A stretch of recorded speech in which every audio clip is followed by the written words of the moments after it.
Eu quero convidar você a abrir a sua Bíblia comigo em Ezequiel 3. Os caras, meu Deus, tem isso na minha Bíblia, pastor, tem certeza? Eu sou aqueles crentes que só lê o Novo Testamento e acha que está abalando. Pega ele, Jesus. O título da mensagem hoje é Missão Impossível. Eu espero que o pessoal aqui não seja tão novo que não saiba do filme do Tom Cruise. Espero, tá? Aquele de espião, sabe? 007, Tom Cruise, todas essas coisas assim. Porque se eu perguntar aqui quem já viu Matrix e pedir para levantar a mão, eu vou sair triste daqui, né? Ó, 3 pessoas assistiram, aleluia. Missão Impossível, Ezequiel 3, todos abriram? Amém. A palavra de Deus diz em Ezequiel 3, a partir do versículo 1. Ainda me disse: filho do homem, coma o que está aí diante de você, coma esse rolo, depois vá falar à casa de Israel. Então abri a boca e ele me deu o rolo para comer e me disse: filho do homem, coma e encha o seu estômago com este rolo que eu lhe dou. Eu o comi e na minha boca era doce como mel. Disse-me ainda: filho do homem, vá à casa de Israel e diga-lhe as minhas palavras, porque você não está sendo enviado a um povo de fala obscura, nem de língua difícil, mas à casa de Israel. Você não está sendo enviado a muitos povos de fala obscura e de língua difícil, cujas palavras você não poderia entender. Se eu o enviasse a esses povos, eles certamente dariam ouvidos a você. Mas a casa de Israel não vai querer dar ouvidos a você, porque não quer dar ouvidos a mim, pois toda a casa de Israel tem o coração fechado e a mente endurecida. Eis que endureci o seu rosto contra o rosto deles, e endureci a sua fronte contra a fronte deles. Tornei a sua fronte mais dura do que a rocha, como diamante. Portanto, não tenha medo deles, nem se assuste com o rosto deles, porque são casa rebelde. Ainda me disse mais: filho do homem, guarde em seu coração todas as minhas palavras que eu lhe falar, e ouça-as com muita atenção. Vá falar com os exilados, os filhos do seu povo, e quer ouçam, quer deixem de ouvir, fale com eles e diga-lhes: assim diz o Senhor Deus. Então o Espírito me levantou, e ouvi atrás de mim a voz de um grande estrondo que, levantando-se do seu lugar, dizia: bendita seja a glória do Senhor. Ouvi o ruído das asas dos seres viventes que tocavam umas nas outras, e o barulho das rodas juntamente com eles, e o som de um grande estrondo. Então o Espírito me levantou e me levou. Eu fui amargurado no furor do meu espírito, e a mão do Senhor se fez forte sobre mim. Então fui a Tel Abibe, aos exilados que habitavam junto ao rio Quebar, e durante 7 dias assentei-me ali perplexo no meio deles. Amém? Quantos aqui, não sei você, mas eu desejo, mas quantos aqui desejam viver o chamado de Deus para a sua vida? Levanta a mão aí, ó. Você quer viver a missão do Senhor para você, você tem esse desejo de viver aquilo que é a vontade de Deus na tua vida. Você, jovem, adolescente, acabou de ler comigo o chamado de um grande profeta das Escrituras, Ezequiel. Nós lemos a partir do capítulo 3, onde já tinha acontecido muita coisa. Depois você vai ler na sua casa, porque você é um crente raiz. Você lê lá os outros capítulos, tá bom? Porém, você nota vários detalhes aqui. Ezequiel, ele está sendo chamado para uma missão impossível. Ele está sendo chamado a evangelizar, ou não evangelizar, a profetizar, vamos dizer assim, para um povo que não vai ouvi-lo. Imagina só, Deus te chamando para uma obra infrutífera. E aí? Esse texto fala sobre isso, e é interessante meditarmos sobre isso, porque hoje nós vivemos uma geração de cristãos que vivem dizendo que desejam viver o ministério do Senhor, impactar vidas, mas muitas vezes não conhecem a Deus, não conhecem a sua palavra e nem conhecem a verdade a esse respeito. Talvez são pessoas que não estão dispostas a viver um chamado como esse, por exemplo, de Ezequiel, um chamado duro, difícil, doído demais. Ezequiel era um homem que, ao profetizar, ele vivia em si as profecias. Então ele passa por situações terríveis e constrangedoras no decorrer da sua caminhada para falar a palavra de Deus. Mas o chamado de Ezequiel, ele vem para nos encorajar, ao mesmo tempo que também vem para mandar a real para nós. Nós que desejamos viver a missão que o Senhor tem para nos dar. Ezequiel vem para dar uma mensagem tipo Tramontina, assim, corte rápido, para você dar uma acordada. Não para te desanimar, mas para que você saiba aonde você está amarrando o seu burro. Existe um fardo no chamado do Senhor.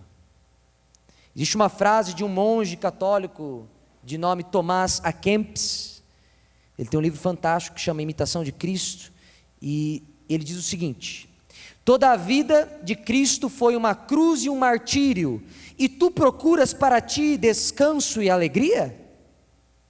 Tu és errado, se tu procuras a não ser sofrer tribulações, pois toda essa vida no mortal é cheia de misérias, e cercada de cruzes, e quanto mais alto o homem progrediu no espírito, mais pesadas vezes encontrará as cruzes mais pesadas, porque a tristeza de seu banimento aumentará com a força de seu amor. Tomás A Kempis está falando que existe esse fardo, porém, outro teólogo chamado Samuel Rutherford, ele diz: sua cruz é o fardo mais doce que já carreguei, é um fardo tão pesado quanto as asas são para um pássaro, ou as velas são para um navio, para me levar adiante até o meu porto. Então, ao mesmo tempo que o chamado de Deus para a minha vida, para a sua vida, ele pode ter um peso, ele pode ter uma dificuldade, ele pode ter uma dor.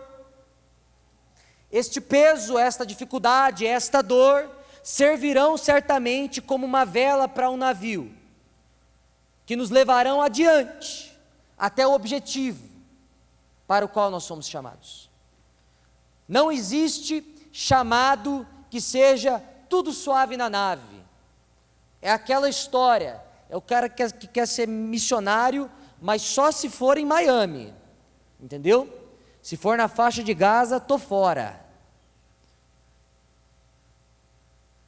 Mas e se for para a faixa de Gaza que Deus te chamou? Entendeu?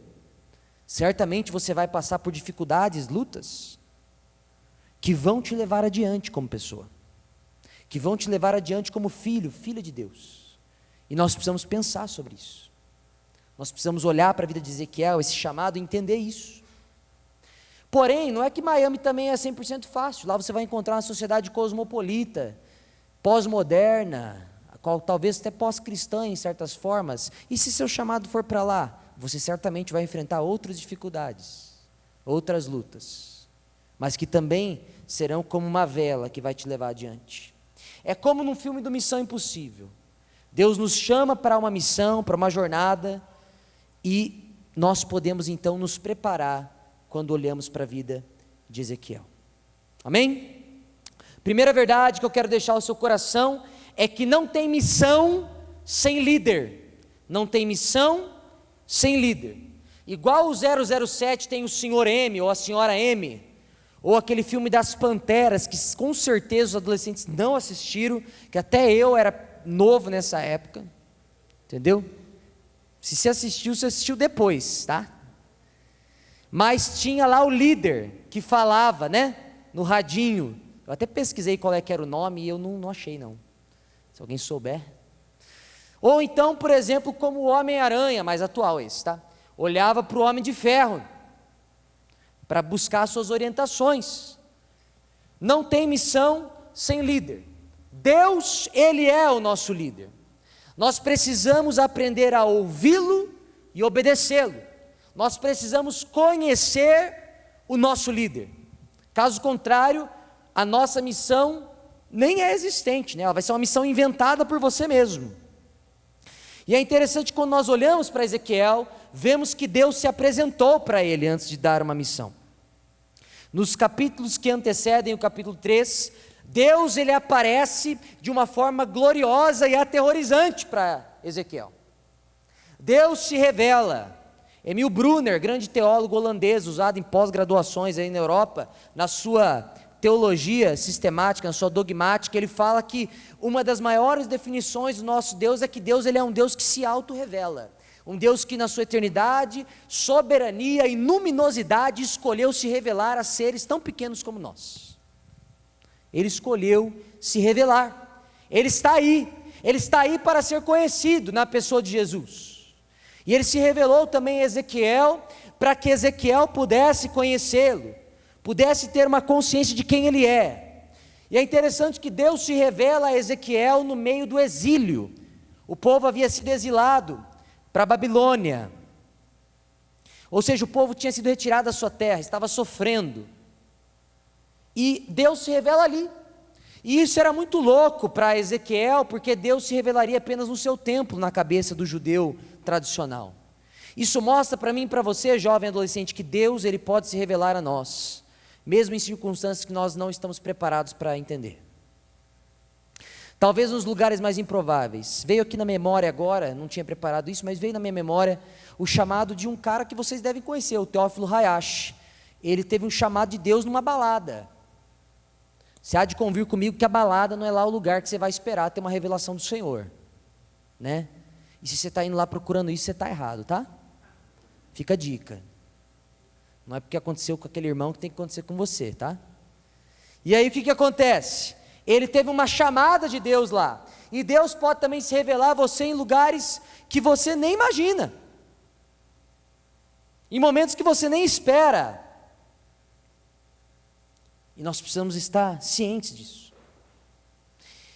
Muitos desejam começar essa caminhada ministerial, a sua missão, sem conhecer o líder, ou talvez conhecendo igual o Jó falou lá, né? Só de ouvir falar. Eu conheço tipo assim, mais ou menos. Eu estou ligado quem é. Sabe? Porém isso não é suficiente. Deus, Ele nos chama a conhecê-lo profundamente, na intimidade.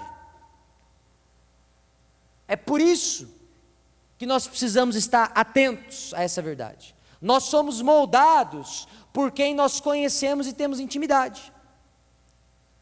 É ou não é? Você não percebe que você, às vezes, começa a pegar até umas manias dos amigos que você anda mais perto, assim? Das pessoas que você mais convive? O Serginho me contou um dia, esses dias aí, né, Serginho? O Serginho me contou que a namorada dele, ela tem mania de falar assim, ó, sim, sim, não, não, quando fala sim ou não.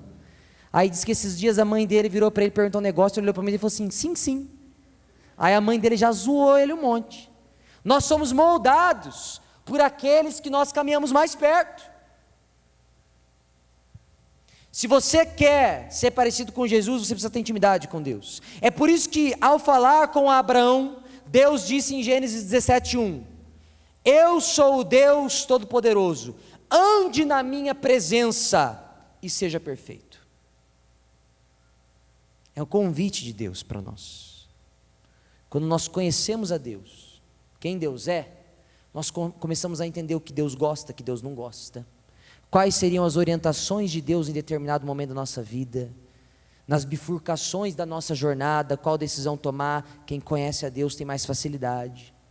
E é muito triste nós vermos muitos cristãos que se dizem cristãos, mas não conhecem a palavra, não conhecem a Deus, e muitas coisas que nós pastores atendemos no gabinete pastoral poderiam ser solucionadas se esse cristão, essa cristã conhecesse a Deus mais um pouquinho.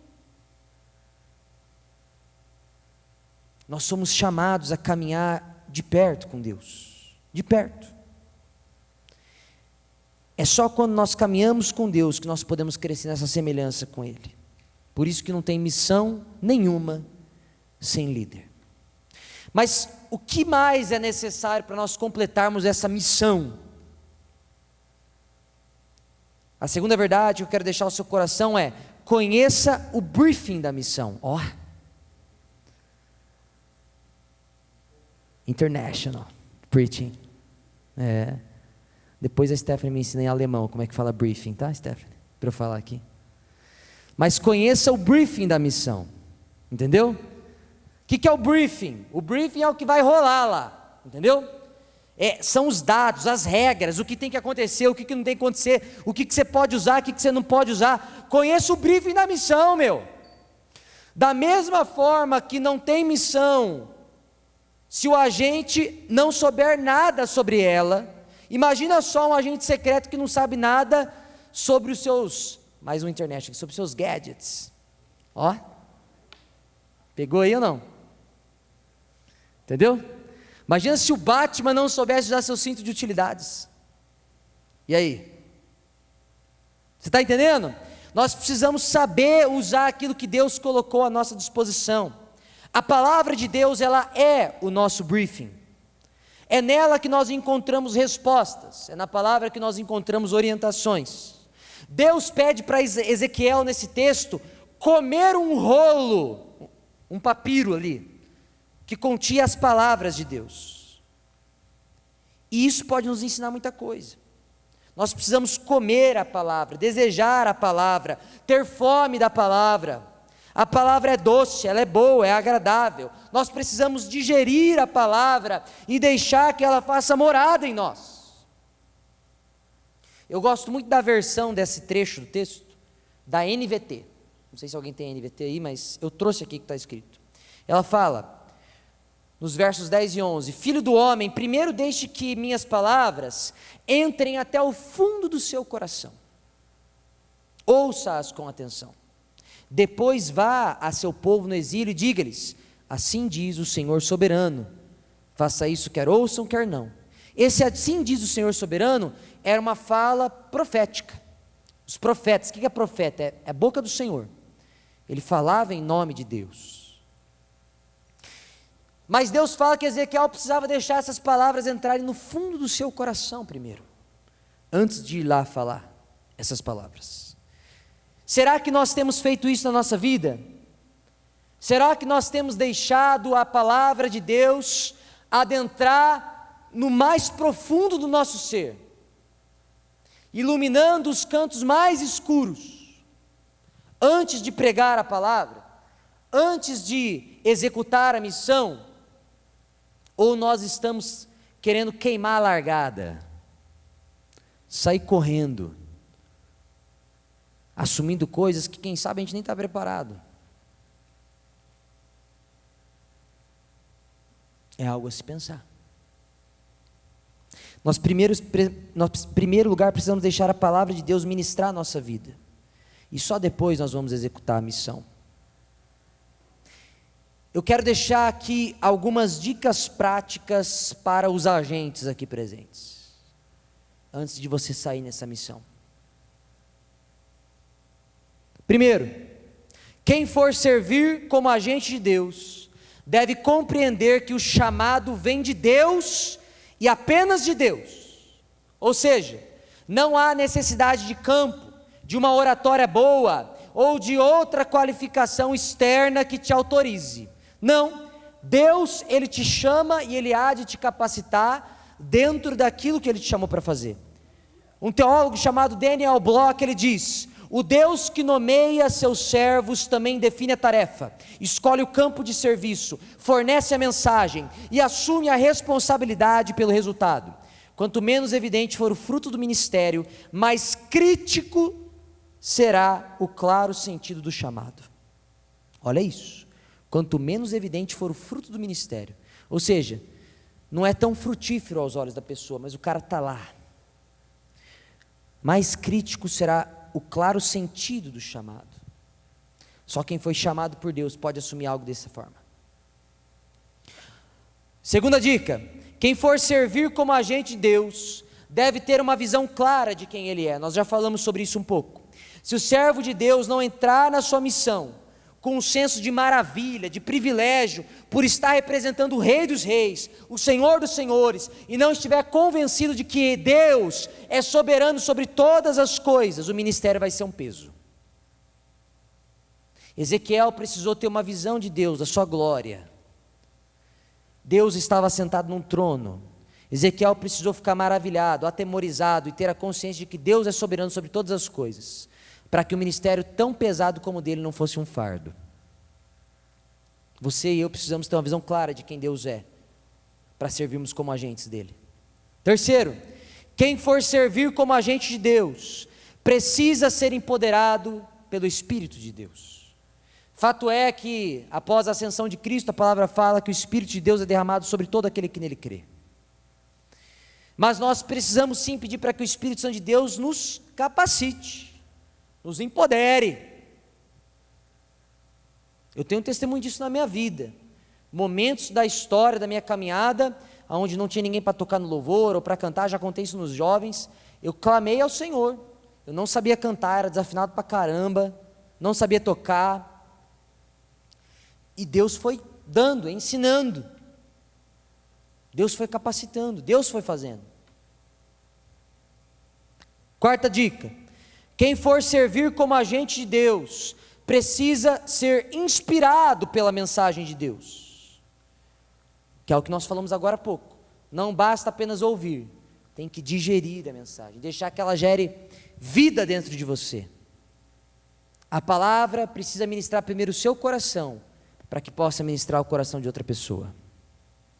Quinta dica: quem for servir como agente de Deus, será equipado por Ele, de acordo com o seu chamado. Os dons espirituais do Senhor são derramados de acordo com o chamado que Deus fez, não o contrário. Eu vejo um monte de gente aí falando assim: ai, como eu queria ter o dom espiritual X. Mas e se Deus não chamou você para fazer isso, meu irmão? E aí? Você vai ficar dando murro em ponta de faca? Até quando? Você vai ficar, imagina Deus de novo naquela figura do líder da missão. Ele fala: olha, a sua missão é pegar a maleta na sala A e entregar no nosso QG aqui. Aí você fala: Senhor, mas eu queria ser o piloto de fuga. Eu queria ser o piloto de fuga, Deus. Eu queria estar lá no helicóptero esperando e tal, mas você não sabe dirigir helicóptero, irmão. Mas eu queria estar lá, eu vou tentar, não, eu vou estar lá, não, mas já temos outra pessoa capacitada para isso. Não, mas eu quero ser o piloto de fuga. Não, mas eu te fiz e te preparei para pegar a maleta. Eu te chamei para pegar a maleta. Quantos cristãos não deixam de viver o seu chamado e dar muitos frutos, porque estão querendo ser piloto de fuga, enquanto Deus te chamou para pegar a maleta, e você não sabe nem ligar a porcaria do helicóptero.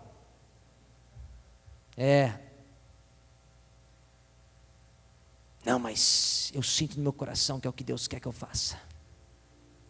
Cuidado. Deus às vezes está te chamando para algo tão massa. Vou dizer algo para vocês aqui, pessoal. Eu comecei a minha caminhada ministerial, não era meu planejamento ser um pastor. Não era. Tem algumas pessoas aqui que caminham comigo há muitos anos, que estão aqui hoje. Tá a Vitória ali atrás, que me conhece faz muito tempo. Acho que, não sei se o Dega conseguiu vir. Mas tem gente que caminha comigo há muitos anos, que estão aqui hoje. Me conheceram na época que me chamava de PH ainda. Eu tinha um cabelinho do Justin Bieber. É isso aí. Antes do majestoso ainda. Faz tempo, hein? É isso aí. E eu comecei essa caminhada achando que não, porque eu vou ser um cantor gospel. Eu vou viajar, tocar fora, fazer isso, aquele outro. E rolou. Eu toquei fora, toquei um monte de lugar, viajei o Brasil aí tocando. Eu lembro até hoje, eu conheci a Carol no meio dessas andanças nacionais. E aí, eu estava vou falar aqui numa tour, assim grande, no mês de julho, onde eu fui tocar na Lagoinha e fui tocar em todas as lagoinhas da região das Lagoinhas, dos mares, dos rios. Todos. E eu fui lá tocar. E eu estava já, umas 2 semanas lá, e eu estava com saudade de casa, sabe? Eu lembro que no quarto de hotel sozinho eu pensei, cara, eu não sei se foi para isso que Deus me chamou. Eu sei que Deus me deu um dom para isso, deu músicas e tudo, e glória a Deus por isso. Quem sabe um dia Ele até reutilize isso para honra e glória do nome dEle, amém. Mas naquele dia, naquele quarto de hotel, eu pensei, cara, eu passo pelas igrejas, eu não tenho tempo de cuidar de ninguém. Eu canto, a galera dá um tapinha no meu ombro, pô, que bênção, cara, e tal. Vidas foram tocadas, eu tenho testemunhos maravilhosos através das músicas. Mas eu percebi que tinha uma coisa errada. Voltei para casa, decidi que eu ia fazer teologia, porque eu já estudava teologia desde os 11, mas eu nunca tinha feito a faculdade em si. Falei, vou fazer, vai que um dia precisa desse diploma aí, né? Eu decidi isso no meu coração. Eu não contei para ninguém. 2 dias depois dessa decisão, eu recebi uma ligação da Igreja Presbiteriana Central de Londrina. Eu nem era daqui. E a pessoa na ligação disse, oi Pedro, tudo bom? Tudo bom. Viu, eu estou te ligando porque o reverendo Osni quer uma reunião com você. Falei, quem que eu sou na fila do pão do reverendo Osni saber da minha existência, né? Para começar. E foi quando eu recebi um convite. Orei com a minha família, decidi vir, e Deus começou a fazer a obra. Eu já vivi aqui coisas inimagináveis com cada um de vocês. Eu louvo a Deus por isso. Hoje está aqui minha esposa, a gente tem um filho lindo, um ministério que tem crescido. E quanta coisa eu aprendi. Às vezes Deus está te chamando para ser o cara que pega a maleta, mas você quer ser o piloto de fuga. Quem sabe é a hora de você realizar aquilo que Deus te chamou, que você vê que você tem uma facilidade, que o Espírito Santo está te guiando, que as portas estão se abrindo. Pensa nisso. 6ª e última dica. Quem for servir como agente de Deus, deve compreender que o chamado não é para o sucesso, mas para a fidelidade. Isso é algo muito poderoso de pensar. Às vezes as pessoas querem medir o ministério ou o chamado, se ele está dando números. E glória a Deus quando os números vêm, porque eles fazem parte. Mas não é isso. Essa não é a essência. Não é sobre sucesso. É sobre fidelidade.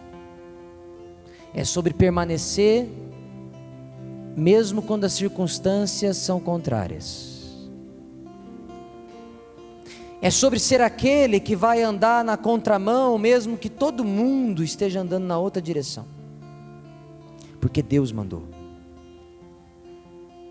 É sobre ser aquele que vai defender uma verdade, no mundo onde as verdades não existem mais. Porque Deus mandou. É sobre amar alguém que não deseja, ou não quer, ou não merece ser amado. Porque Deus mandou.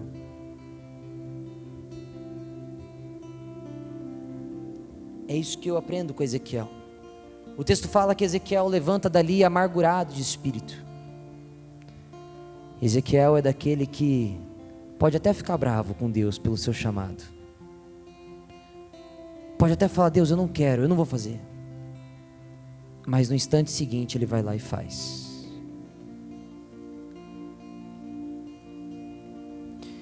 Eu quero encerrar essa mensagem dizendo o que Jesus diria: o campo está pronto para a colheita.